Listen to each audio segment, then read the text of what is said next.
یہ ہے تو یہ کتابیں لازمی پڑھا کریں، ٹھیک ہے نا، اپنے اکابر کی کتابیں، اور نہ ہو تو کم سے کم یہ واٹس ایپ پہ جو بیانات 2011 سے میرے بیانات واٹس ایپ پہ بہت ہے، تو وہ مولوی نافذ صاحب عبدالنافذ صاحب کے ساتھ ہیں، اور کیا ہے آپ ساتھی ہیں، تو انشاءاللہ آپ جب سنیں گے، اور ذکر کے مجلس سنا، جب ذکر شروع ہو تو اس کو بھی کیا ہے ذکر گھر میں کیا کرے، اس سے شیطان بھاگ جائے گا۔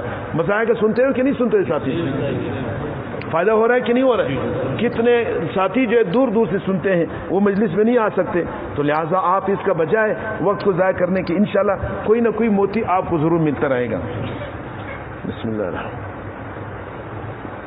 حضرت شیخ ابو عبداللہ اندلسی سرو کا عبرت آموز واقعہ، یہ اصل میں یہ واقعہ اس پس منظر میں سنایا جا رہا ہے، پہلے میں پس منظر سنا رہا ہوں کہ ایک تکبر بہت خطرناک چیز ہے، اپنے آپ کو پسند کرنا کہ ہم ایسے ہیں، یہ بات انسان کو تباہ، آج کل پوری دنیا کو اس غرور نے، اس تکبر نے تباہ و برباد کر دیا۔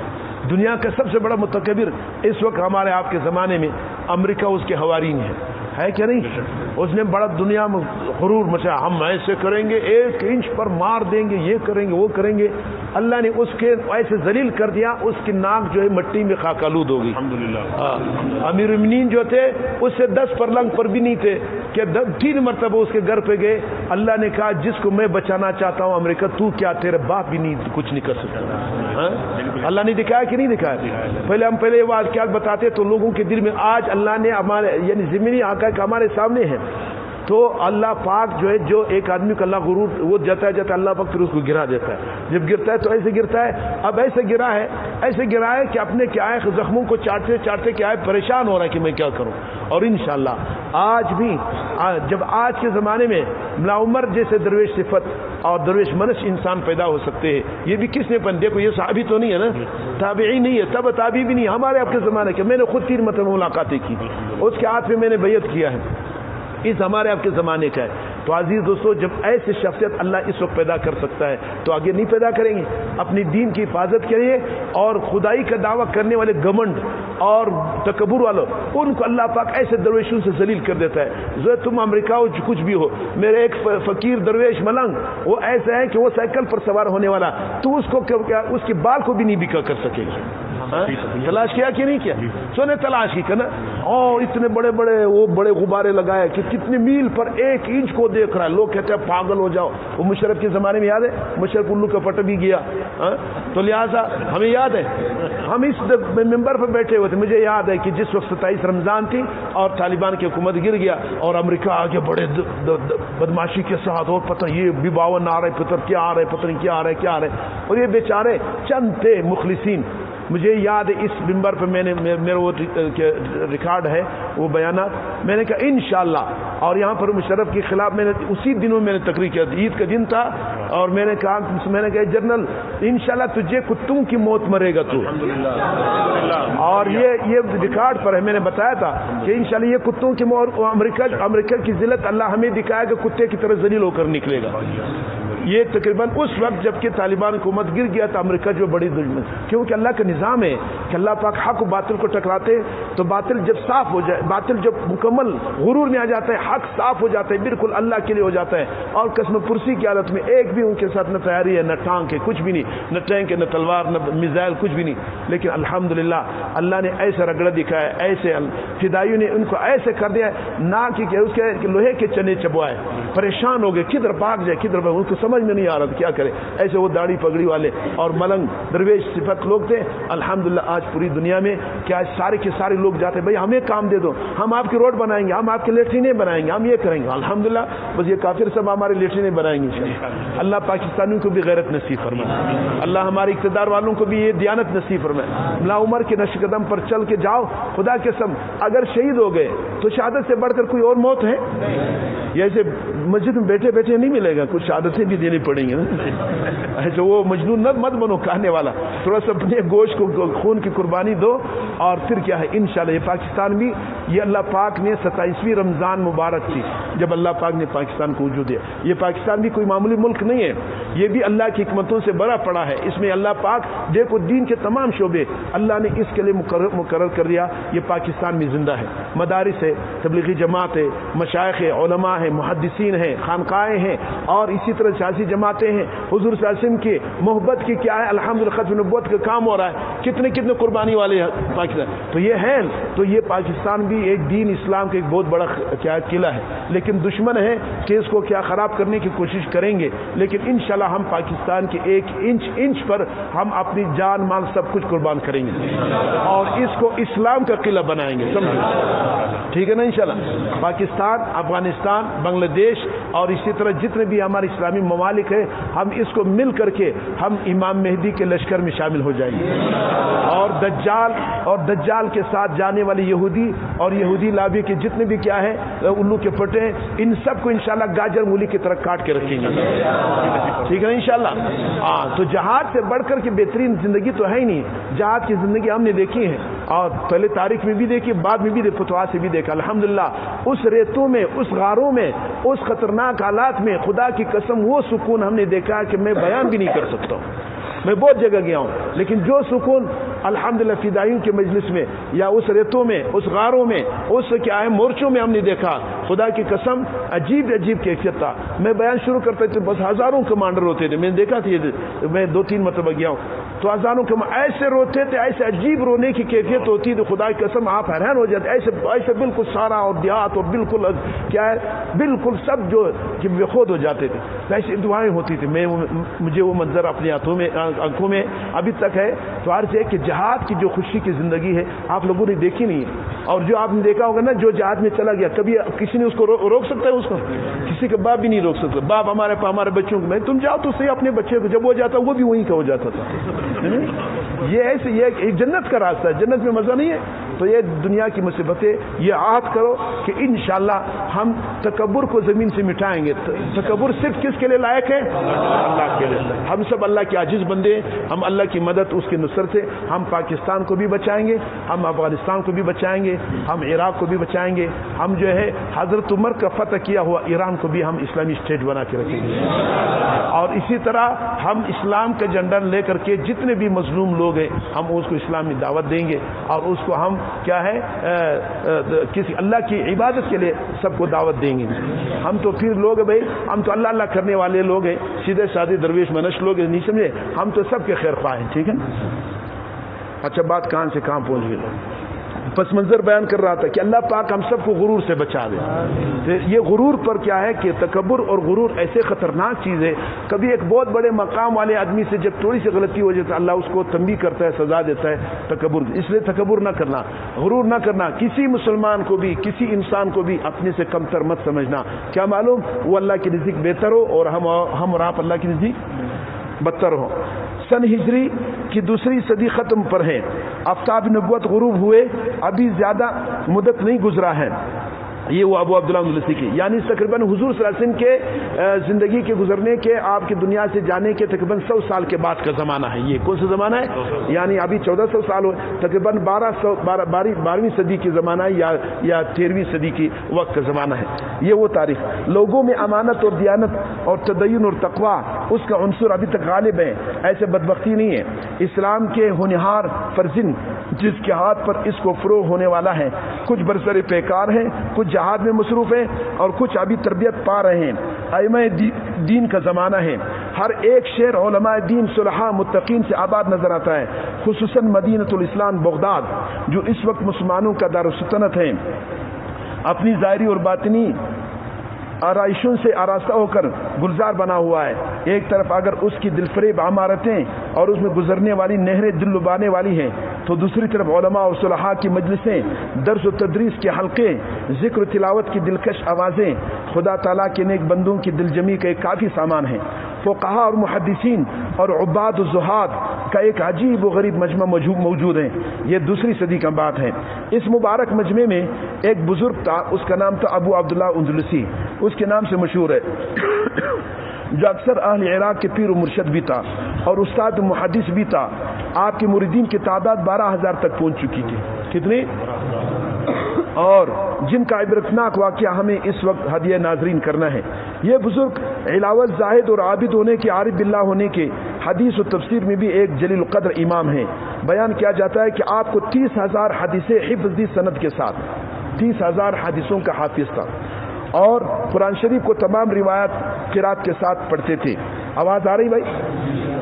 آخر والے کو جی۔ تو فرمایا کہ قرآن شریف کو تمام روایات قرات پڑھتے تھے۔ ایک مرتبہ آپ نے سفر کا ارادہ کیا، تلامذہ آپ کے شاگرد اور مریدین کے ایک بہت بڑی جماعت میں سے بہت سے آدمی آپ کے ساتھ ہونے تیار ہو گئے، جن میں حضرت جنید بغدادی، حضرت شبلی رضی اللہ عنہ بھی ہیں۔ جنید بغدادی اس کے شاگرد ہیں، ابو عبداللہ اس کے مرید ہیں۔ کتنا بڑا آدمی ہوگا؟ جنید بغدادی کا نام تو سنا ہے؟ علامہ شبلی کیا ہے اس کا نام؟ یہ بہت بڑے عظیم بزرگ گزرے، یہ بھی ان کے شاگرد گزرے، تو یہ بھی ان کے ساتھ تھے۔ وہ کہتے ہیں کہ یہ واقعہ حضرت شبلی خود بیان کرتے ہیں کہ ہمارا قافلہ خدا تعالیٰ کے فضل و کرم سے نہایت امن و امان کے ساتھ، آرام و اطمینان کے ساتھ منزل بمنزل مقصود کی طرف بڑھ رہا تھا کہ ہمارا گزر عیسائیوں کے ایک بستی پر ہوا۔ نماز کا وقت ہو چکا تھا، لیکن پانی موجود نہ ہونے کی وجہ سے اب تک ادا نہ کر سکے تھے۔ بستی میں پہنچ کر پانی کی تلاش ہوئی، ہم نے بستی کا چکر لگایا۔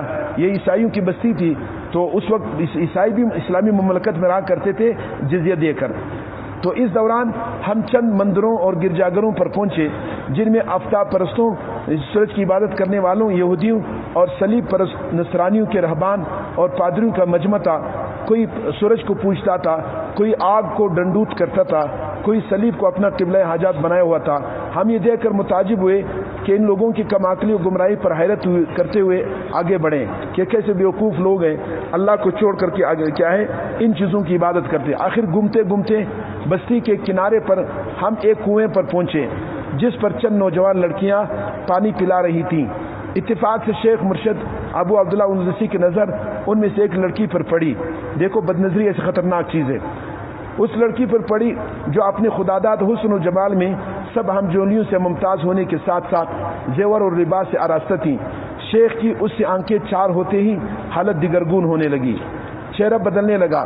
اس انتشار طبع کی حالت میں شیخ اس کی ہمجولیوں سے مخاطب ہو کر کہنے لگے کہ یہ کس کی لڑکی ہے؟ لڑکیوں نے کہا یہ اس بستی کے سردار کی لڑکی ہے جو یہودی ہے۔ شیخ نے کہا پھر اس کے باپ نے اس کو اتنا ذلیل کیوں بنا رکھا ہے؟ کنویں سے خود ہی پانی بھرتی ہے، کیا وہ اس کے لیے کوئی ماما یا نوکر نہیں رکھ سکتا جو اس کی خدمت کرے؟ لڑکیوں نے کہا کیوں نہیں، مگر اس کا باپ ایک انتہائی عاقل اور فہیم آدمی ہے۔ اس کا مقصد یہ کہ لڑکی اپنے باپ کے مال و متاع، حشم و قدم پر غرہ ہو کر کہ کہیں اپنی فطری اخلاق خراب نہ کر بیٹھیں، اور نکاح کے بعد شوہر کے یہاں جا کر اس کی خدمت میں کوئی قصور نہ کرے۔ حضرت شبلی رحمۃ اللہ فرماتے ہیں کہ بس اتنی گفتگو کے بعد شیخ اس کے بعد سر جھکا کر کے بیٹھ گئے، اور 3 دن کامل اس پر گزر گئے۔ نہ کچھ کھاتے ہیں، نہ پیتے ہیں، نہ کسی سے کلام کرتے، بات نہیں کرتے، خاموش بیٹھے ہیں۔ البتہ جب نماز کا وقت آتا ہے تو نماز ادا کر لیتے ہیں۔ مریدین اور شاگردوں کی کثیر تعداد جماعت ان کے ساتھ ہے، لیکن سخت تنگی میں ہے۔ کوئی تدبیر نظر نہیں آتی کہ شیخ کے ساتھ کیا بات کرے، اور شیخ پر یہ حالت کیوں طاری ہو گیا۔ 3 دن مسلسل خاموشی سے بیٹھے ہیں، نہ کھاتے ہیں، نہ پیتے ہیں، نہ بولتے ہیں۔ حضرت شبلی رحمۃ اللہ فرماتے ہیں کہ تیسرے دن یہ حالت دیکھ کر میں نے خود پیش قدمی کی اور عرض کیا کہ شیخ، آپ کے مریدین آپ کی اس مسلسل خاموشی سے متعجب اور پریشان ہیں، کچھ تو فرمائیے کیا بات ہے۔ شیخ نے قوم کی طرف متوجہ ہو کر کے کہا میرے عزیزو، میں اپنی حالت تم سے کب تک چھپائے رکھوں گا؟ پرسوں میں نے جس لڑکی کو دیکھا ہے اس کی محبت مجھ پر اتنی غالب آ چکی ہے کہ میرے تمام اعضاء جوارے اس پر اسی کا تسلط ہے۔ اب کسی طرح ممکن نہیں کہ اس سرزمین کو میں چھوڑ کر چلا جاؤں۔ اللہ اکبر، اللہ کی پناہ۔ حضرت شبلی رحمۃ اللہ علیہ نے کہا اے ہمارے سردار، اے ہمارے مرشد، آپ اہل عراق کے پیر و مرشد ہیں، علم و فضل و زہد و عبادت میں شہرا آفاق ہیں۔ آپ کے مریدین کی تعداد 12,000 سے متجاوز ہو چکی۔ بطفیل قرآن و عزیز ہمیں اور ان سب کو رسوا نہ کیجیے، یہ آپ کیا فرما رہے ہیں؟ شیخ نے کہا میرا عزیزو، میرا اور تمہارا نصیب تقدیر خداوندی ہو چکی ہے، مجھ سے ولایت کا لباس سلب کر لیا گیا ہے۔ اللہ اکبر۔ اور ہدایت کی علامات مجھ سے اٹھا لی گئی ہیں۔ یہ کہہ کر شیخ نے رونا شروع کیا اور کہا اے میری قوم، قضاء و قدر اللہ کی نافذ ہو چکی ہے، اب کام میرے بس کی بات نہیں ہے، آپ لوگ جائیں۔ حضرت شبلی فرماتے ہیں کہ ہمیں اس عجیب واقعے پر سخت تعجب ہوا اور حسرت سے رونا ہم نے سب نے شروع کیا۔ شیخ بھی ہمارے ساتھ رو رہے تھے، یہاں تک کہ زمین آنسوؤں کی امنڈ آنے والی سیلاب سے تر ہو گئی۔ اس کے بعد ہم مجبور ہو کر اپنے شیخ کو وہیں پر چھوڑ کر اپنے وطن بغداد کی طرف واپس لوٹے۔ لوگ ہمارے آنے کی خبر سن کر شیخ کی زیارت کے لیے شہر سے باہر آئے، استقبال کے لیے کہ شیخ سے ملاقات ہو جائے۔ شیخ کو ہمارے ساتھ نہ دیکھ کر سبب دریافت کیا کہ کیا بات ہے، شیخ کہاں ہے؟ ہم نے سارا واقعہ بیان کیا۔ لوگ اس واقعے کو سن کر لوگوں میں کوہرام مچ گیا۔ شیخ کی مردوں میں سے کثیر تعداد جماعت اسی غم و حسرت میں اسی وقت عالم آخرت کو سدھار گئی، یعنی وہ تاب نہ لا کر کے وفات پا گئے حضرت کی جدائی سے۔ باقی لوگ گڑ گڑا کر خدائے بے نیاز کی بارگاہ میں دعائیں کر رہے ہیں، اے مقلب القلوب، شیخ کو ہدایت کر دو، پھر اپنے مرتبے پر لوٹا دے۔ اس کے بعد تمام خانقاہیں بند ہو گئی حضرت کی، اور ہم ایک سال تک اسی حسرت اور افسوس میں شیخ کے فراق میں لوٹتے رہے اور پریشان رہے۔ ایک سال کے بعد جب مریدوں نے ارادہ کیا کہ چلو چل کر شیخ کی خبر تو لے کہ کہاں ہے اور کس حال میں، اور ہماری ایک جماعت نے سفر کیا اور اسی گاؤں میں پہنچ گیا جہاں پر شیخ اس امتحان میں مبتلا کر دیے گئے۔ وہاں کے لوگوں سے شیخ کا حال دریافت کیا کہ وہ آدمی کہاں ہے، اس کا نام وغیرہ معلوم کیا۔ گاؤں والوں نے کہا وہ جنگل میں سور چرا رہا ہے۔ اللہ اکبر، کتنی دکھ کی بات ہے، اتنا بڑا آدمی اور ایسے اللہ کے امتحان میں پھنس جاتا ہے کہ سور چرا رہا ہے، خنزیر چرا رہا ہے۔ ہم نے کہا خدا کی پناہ یہ کیا ہوا؟ گاؤں والوں نے کہا اس نے سردار کی لڑکی سے منگنی کی تھی، اس کے باپ نے اس شرط پر منظور کر لیا کہ وہ جنگل میں سور چرانے کی خدمت پر مامور ہیں۔ ہم یہ سن کر ششدر رہ گئے اور غم سے ہمارے کلیجے پھٹنے لگے، آنکھوں سے بے ساختہ آنسوؤں کا طوفان امڑنے لگا۔ بمشکل دل تام کر ہم اس جنگل میں پہنچے جہاں پر وہ سور چرا رہے تھے۔ دیکھا تو شیخ کے سر پر عیسائیوں کی ٹوپی ہے اور کمر میں زنار باندھی ہوئی ہے، یہودیوں کی علامت، اور اس لاٹھی پر ٹیک لگائے ہوئے خنجروں کے سامنے کھڑے ہیں جسے وہ واعظ اور خطبہ کے وقت سارا لیا کرتے تھے، جس نے ہمارے زخموں پر نمک پاشی کا کام کیا۔ شیخ نے ہمیں اپنی طرف آتے دیکھ کر سر جھکا لیا۔ ہم نے قریب پہنچ کر یہ کہا کہ السلام علیکم کہا۔ شیخ نے کسی قدر دبی زبان سے کہا وعلیکم السلام۔ شبلی رحمۃ اللہ کہتے اے شیخ، اس علم و فضل و حدیث و تفسیر کے ہوتے ہوئے آج تمہارا کیا حال ہے؟ یہ کیا بات ہے؟ یہ کیوں اس حالت پہ پہنچ گئے؟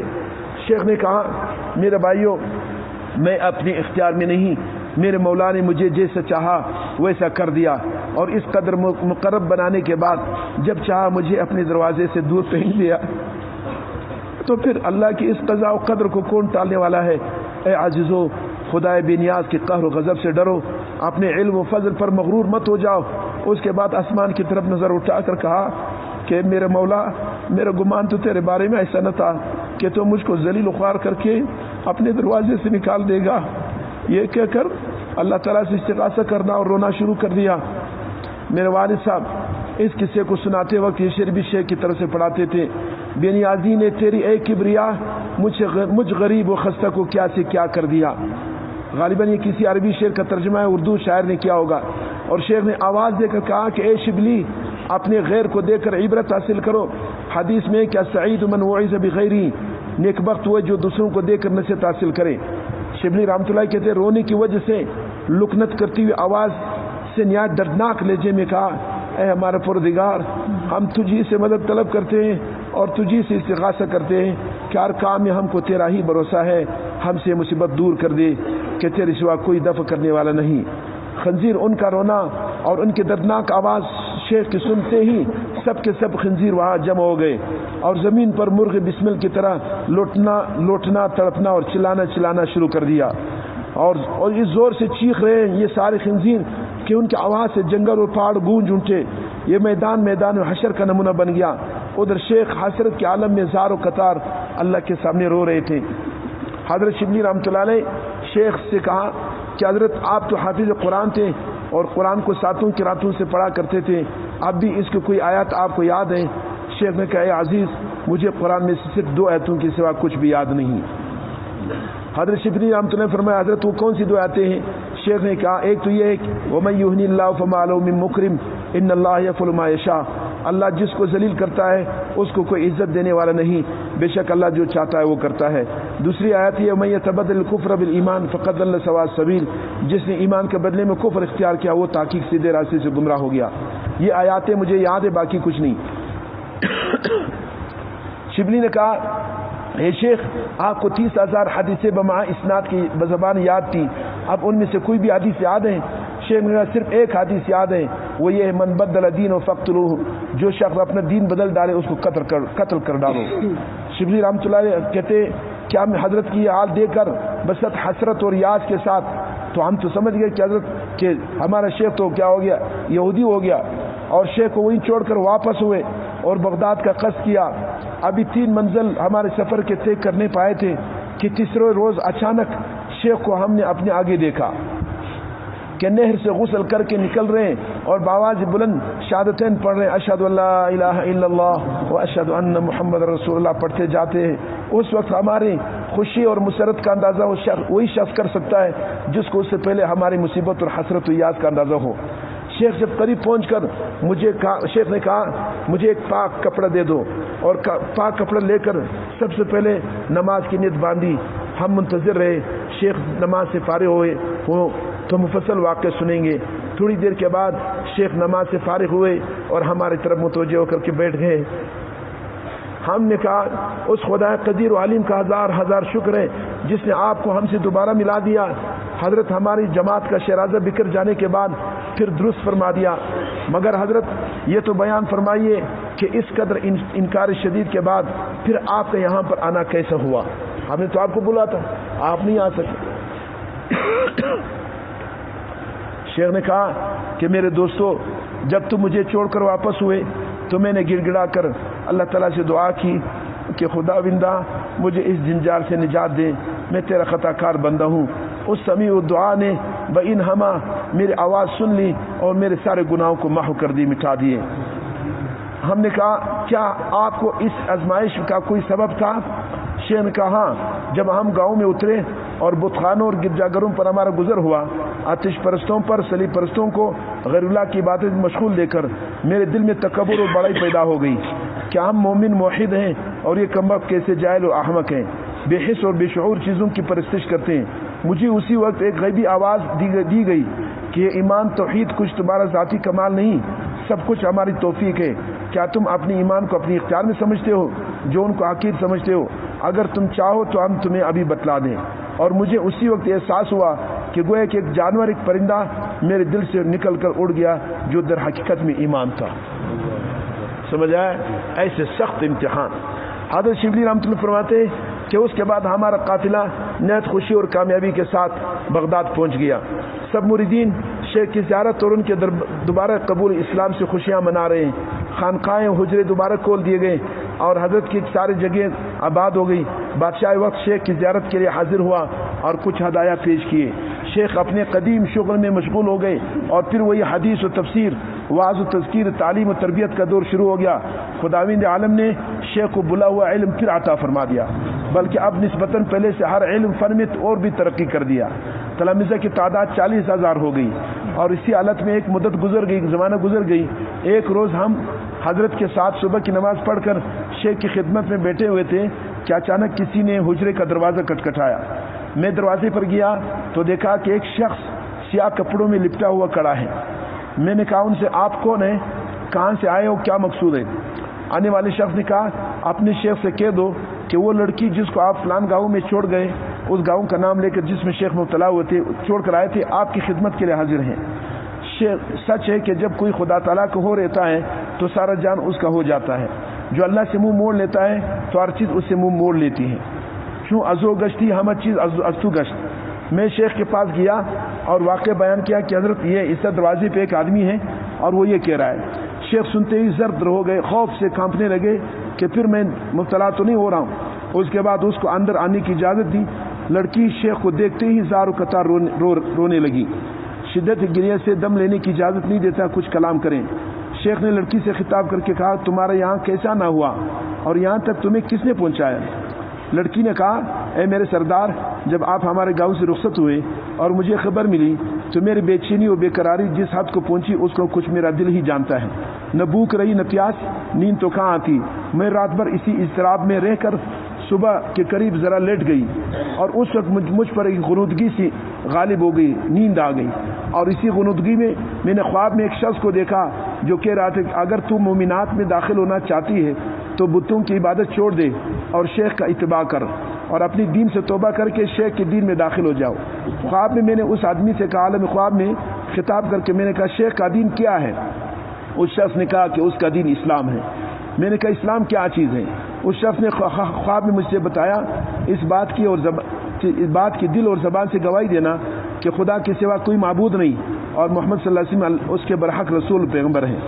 تو میں نے کہا اچھا میں شیخ کے پاس کس طرح پہنچ سکتی ہوں؟ شخص نے کہا ذرا آنکھیں بند کر لو اور اپنا ہاتھ میرے ہاتھ میں دے دو۔ میں نے کہا بہت اچھا، یہ کہا اور کھڑی ہو گئی اور ہاتھ اس شخص کے ہاتھ میں دے دیا۔ شخص نے میرا ہاتھ پکڑتے ہوئے تھوڑی دیر دور چل کر بولے بس آنکھیں کھول دو۔ میں نے آنکھیں کھولی، اپنے کو دجلہ ایک نہر جو بغداد کے نیچے بہتی اس کی کنارے پہ پایا۔ اب میں متحیر ہوں، آنکھیں پاڑ کر دیکھ رہی ہوں کہ میں چند منٹوں میں کہاں سے کہاں پہنچ گئی۔ اس شخص نے مجھے آپ کا حجرے کی طرف اشارہ کر کے کہا یہ سامنے شیخ کا حجرہ ہے، وہاں چلے جاؤ اور شیخ سے کہہ دو کہ آپ کے بھائی خضر علیہ السلام آپ کو سلام کہتا ہے۔ اللہ اکبر۔ میں اس شخص کے اشارے کے موافق یہاں پہنچ گئی ہوں اور اب آپ کی خدمت کے لیے حاضر ہوں، مجھے مسلمان کر دیجئے۔ شیخ نے اس کو مسلمان کر کے کلمہ پڑھایا، اپنے پڑوس کے ایک حجرے میں ٹھہرا دیا کہ یہاں عبادت کرتی رہو۔ لڑکی عبادت میں مشغول ہو گئی اور زود عبادت میں اپنے ساتھیوں سے سبقت لے گئی، سب سے آگے بڑھ گئی عبادت میں۔ دن بھر روزہ رکھتی تھی، رات بھر اپنے مالک بے نیاز کے سامنے ہاتھ باندھ کر کڑی ہو رہتی تھی۔ محنت سے بدن ڈل گیا، ہڈی اور چمڑے کے سوا کچھ نہیں نظر آتا۔ آخر اسی حالت میں مریض ہو گئی اور مرض اتنا لمبا ہوا کہ موت کا نقشہ آنکھوں کے سامنے پھر گیا۔ اب اس مسافر آخرت کے دل میں اس کے سوا کوئی حسرت باقی نہیں ہے کہ ایک مرتبہ شیخ کی زیارت سے اپنی آنکھیں ٹھنڈی کر لے، کیونکہ جس وقت سے اس ہجرے میں مقیم ہے نہ شیخ نے اس کو دیکھا ہے نہ یہی شیخ کی زیارت کر سکی جس سے آپ چند گھڑی کے مہمان کی حسرت و یاس کا اندازہ کر سکتے ہیں۔ آخر شیخ کو کہلا دے جا کہ موت سے پہلے ایک مرتبہ میرے پاس ہو جائیں۔ شیخ یہ سن کر فوراً تشریف لائے۔ جان بلب لڑکی حسرت بری نگاہوں سے شیخ کی طرف دیکھنا چاہتی ہے، مگر آنسوں میں ڈوباتی ہوئی آنکھیں اسے ایک نظر بھر کر دیکھنے کی مہلت نہیں دیتی۔ آنسوں کا ایک تار بندھا ہوا ہے مگر زور سے بولنے کی اجازت نہیں، لیکن اس کی زبان بے زبانی یہ کہہ رہی دم آخر ظالم دیکھ لینے دے نظر بھر کر، صدا پھر دیدہ تر کرتے رہنا اشک اشانی۔ آخر لٹڑائی ہوئی زبان اور بیٹی ہوئی آواز سے اتنا لفظ کہا السلام علیکم۔ شیخ نے شفقت آمیز آواز سے کہا تم گھبراؤ نہیں، انشاءاللہ تعالی عن قریب ہماری آپ کی ملاقات جنت میں ہونے والی ہے۔ لڑکی شیخ کی ناشیانہ کلمات سے متاثر ہو کر خاموش ہو گئی اور اب یہ خاموشی مسلسل ہوئی، یہ مہر سکوت صبح قیامت سے پہلے نہ ٹوٹے گی۔ اس پر کچھ دیر نہیں گزری تھی کہ یہ مسافر آخرت نے اس دار فانی کو خیر آباد کہہ دیا، وفات پا گئی۔ شیخ اس کی وفات پر آبدیدہ ہے مگر ان کی حیات بھی دنیا میں چند روز سے زائد نہیں رہی۔ حضرت شبلی رحمۃ اللہ علیہ کے بیان ہے کہ چند ہی روز کے بعد شیخ اس عالم فانی سے رخصت ہوئے، وہ بھی وفات پا گئے۔ کچھ دنوں کے بعد میں نے شیخ کو خواب میں دیکھا کہ جنت کے ایک پرفضا باغ میں مقیم ہے اور 70 حوروں سے آپ کا نکاح ہوا ہے، جن میں پہلی وہ عورت ہے جس کے ساتھ نکاح ہوا وہ یہی لڑکی ہے، اور اب وہ دونوں ابد الآباد جنت کی بیش قیمت نعمتوں میں خوش و خرم ہیں۔ ذالک فضل اللہ یؤتیہ من یشاء واللہ ذو الفضل العظیم۔ سنا بھائی کہ نہیں سنا؟ یہ ہے حضرت شیخ ابو عبداللہ اندلسی کا عظیم واقعہ، انتہائی عبرت آمیز واقعہ۔ کتنی عظیم واقعہ ہے، کیسے امتحانات اللہ نے اپنے ولیوں پر لائے، اور یہ سب کا سبب عبرت کیا ہے کہ انہوں نے دل میں تھوڑا سا تکبر آیا، اللہ نے کہاں سے کہاں تک پہنچا دیا، لیکن پھر کرم فرمایا۔ تو یہ واقعات حضرت شیخ الحدیث رحمۃ اللہ علیہ نے لکھا ہے، اور وہ فرمایا کہ ایسے عظیم واقعات اسے عبرت آموز واقعہ ہے، اس لیے اپنی زندگی میں ان تمام رذائل سے توبہ اور دل سے کریں، اور ہمیں ہمارے دل میں کسی قسم کا تکبر اور کیا ہے انانیت نہیں آنا چاہیے۔ تو اللہ تعالی ہمیں عمل کی توفیق نصیب فرمائے۔ اب رحمت کے دسترخوان بچھائے، درود شریف پڑھیں۔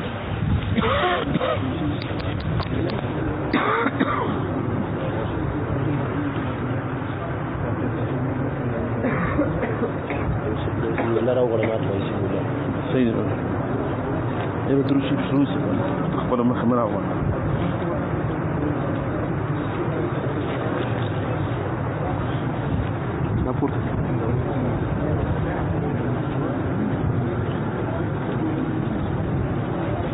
بھائی ادھر سے کھینچ لو, آپ ہٹ جاؤ نا, اس کے اوپر جا رہے ہیں, ایک طرف ہو جاؤ بھائی, کھینچ لو شام. صلی اللہ علیہ وسلم, صلی اللہ علیہ وسلم.